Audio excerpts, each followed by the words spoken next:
രാജ്യത്തിന്റെ പരമാധികാരത്തെ വെല്ലുവിളിച്ച ഇസ്രായേലിനെതിരെ ഉടൻ തിരിച്ചടിയുണ്ടാകില്ലെന്ന് ഇറാൻ വ്യക്തമാക്കുമ്പോഴും ഒരു കാര്യം ഉറപ്പാണ്.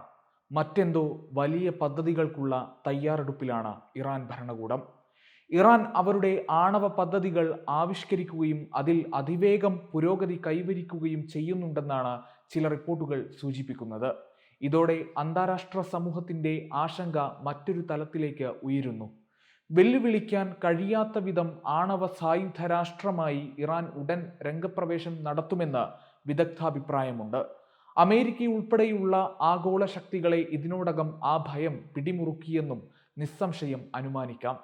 വർഷാവസാനത്തോടെ ഇറാൻ സ്വയം ഒരു ആണവ സായുധ രാഷ്ട്രമായി പ്രഖ്യാപിക്കാൻ സാധ്യതയുണ്ടെന്ന് വിളിച്ചു പറഞ്ഞത് US ഹൗസ് ഇന്റലിജൻസ് കമ്മിറ്റിയുടെ ചെയർമാൻ പ്രതിനിധി മൈക്ക് ടർണറാണ്. ചുരുങ്ങിയ സമയത്തിനുള്ളിൽ ആണവ പദ്ധതികളിൽ പുരോഗതി കൈവരിക്കാനുള്ള ഇറാന്റെ കഴിവിനെ സംബന്ധിച്ച് ചില ചോദ്യങ്ങളും ഉയരുന്നുണ്ട്.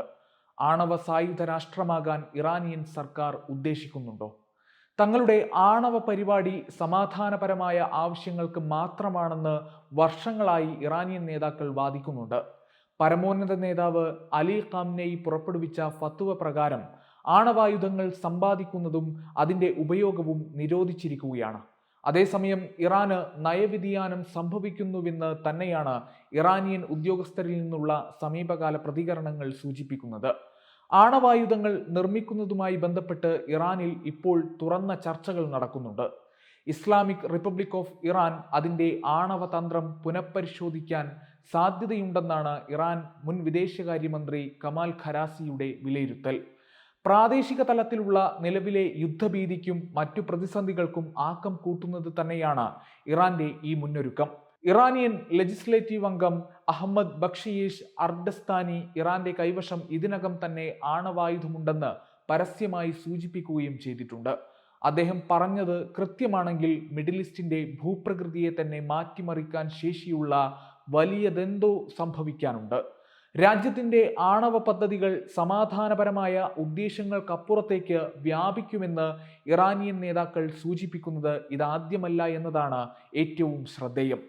ഇറാനിയൻ പാർലമെന്റിന്റെ മുൻ ഡെപ്യൂട്ടി സ്പീക്കർ അലി മൊത്തഹാരിയും ഇറാനിലെ അറ്റോമിക് എനർജി ഓർഗനൈസേഷന്റെ മുൻ തലവനായ ഫെറിഡൌൺ അബ്ബാസി ദവാനിയും അക്കാര്യത്തിൽ വ്യക്തമായ സൂചന നൽകിയിട്ടുണ്ട്. ആണവായുധം സംബന്ധിച്ച ഇറാന്റെ നയവ്യതിയാനത്തെ പാശ്ചാത്യരും ഏറെ ശ്രദ്ധാപൂർവം നിരീക്ഷിച്ചു പോരുന്നുണ്ട്. ഇറാന്റെ സ്വരത്തിൽ ശ്രദ്ധേയമായ മാറ്റമുണ്ട്. International atomic energy agency board of ഗവേൺസിന് മുൻപാകെ 2022 ഫ്രാൻസ്, ജർമ്മനി, UK എന്നീ രാജ്യങ്ങൾ ഇറാന്റെ ആണവ പദ്ധതിയുടെ സ്വഭാവത്തെക്കുറിച്ച് കടുത്ത ആശങ്കകൾ പ്രകടിപ്പിച്ചിട്ടുണ്ട്. ഇറാൻ ആണവായുധങ്ങൾ വികസിപ്പിക്കുന്നത് സംബന്ധിച്ച് സൂചനകളൊന്നുമില്ലെന്ന് മുൻപ് വ്യക്തമാക്കിയ US രഹസ്യാന്വേഷണ വിഭാഗം സമീപകാല മുന്നേറ്റങ്ങളുടെ വെളിച്ചത്തിൽ അവരുടെ വിലയിരുത്തലുകളിൽ ചില മാറ്റങ്ങളും വരുത്തി. ഇറാന്റെ ആണവ പരിപാടിയിൽ ദ്രുതഗതിയിലുള്ള പുരോഗതിയും ആണവായുധങ്ങളുടെ സാധ്യതയെക്കുറിച്ചുള്ള തുറന്ന ചർച്ചയും പാശ്ചാത്യരെ അടിമുടി ആശങ്കയിലാഴ്ത്തിയിരിക്കുകയാണ്. Waytonikah.com, the exclusive Muslim matrimonial site.